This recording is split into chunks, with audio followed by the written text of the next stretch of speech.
All right, welcome back into the locker room. Of course, Coach Winters, boy, you've given the home fans their money worth with these home games so far this year, taking everything right down to the edge. But you know what, Coach?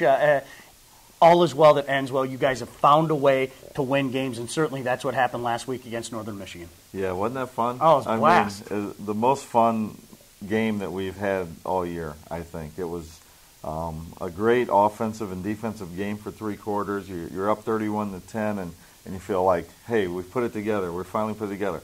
All of a sudden, everything falls apart.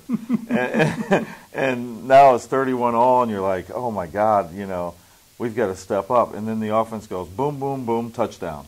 And it's like, okay, that's how it's supposed to go. So it was a lot of fun. You know, one of the common things that we've talked about the last few years is somebody, somewhere, steps up and makes a play.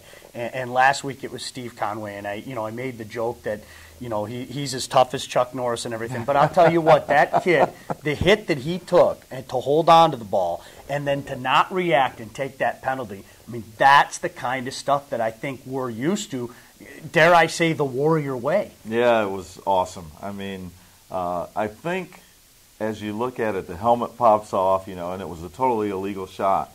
But yesterday in practice, Steve Conway ran into Ed Viverette in a passing drill, and his helmet popped off again. And I'm like, wait a minute. Maybe this helmet popped off. Maybe he's got something going here where he's got this automatically popping off because Ed didn't hit him. And I'm like, so maybe, you know, Chuck Norris doesn't have 2 losses.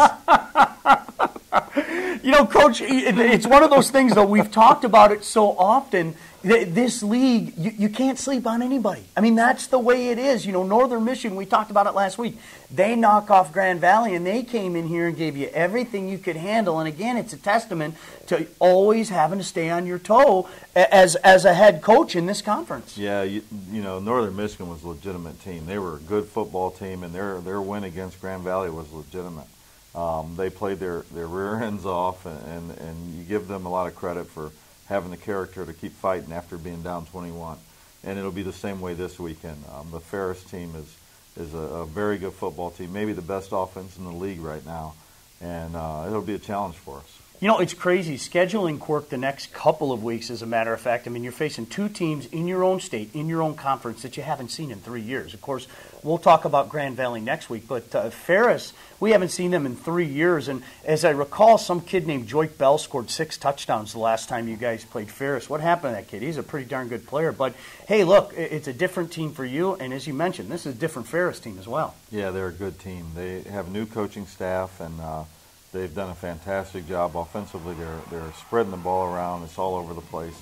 And our defense has to be sharp, just like it did against Northern Michigan. And offensively, we got to score touchdowns. We got to control the football. And that'll be tough because their defense coordinator is a former Warrior, Ryan Oshnock. So we'll have a challenge for us. It'll be a great game to watch.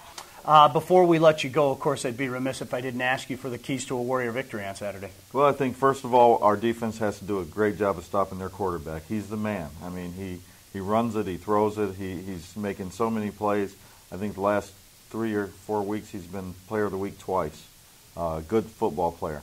And then offensively, we need to just run the football, not just run it, but I mean just control the football and control the clock. Outstanding. Coach, as you mentioned earlier, it's been a lot of fun. Let's hope the fun continues, huh? Yes, sir. All right. Coach Winters, kind enough to join us. It's the Locker Room Report.